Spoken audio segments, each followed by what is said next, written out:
নমস্কার বন্ধুরা, আজকে যে আমি ভিডিও করে দেখাচ্ছি আমরুলি শাক। বাচ্চা শিশু যদি কফ কাশি হয়, এই শাককে সন্ধ্যায় কলা পাতায় জড়িয়ে হালকা উনুনে সেঁকে তার পরের দিন এটাকে ভালো করে পিষে রস বের করে 1 চামচ মধু মিশিয়ে 3 সন্ধ্যা খেতে হবে। তাহলে কফ কাশি হাত থেকে নিরাহ হবে, দূর হবে। তো আপনারা এই শাকটি দেখুন, আপনারা চিহ্নিত করুন এই শাকটি। আপনাদের দেখাচ্ছি, দেখুন এই শাকটি কত পরিমাণে হয়েছে আপনারা দেখুন।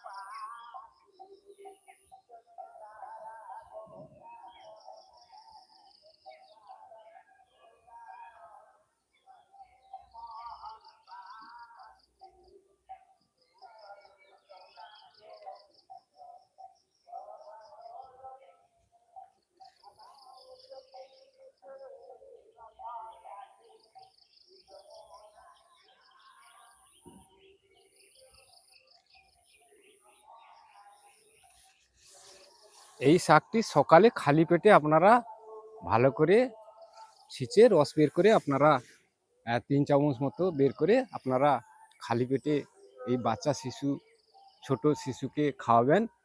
এই বলে সবাইকে ধন্যবাদ জানিয়ে আমি শেষ করছি। নমস্কার।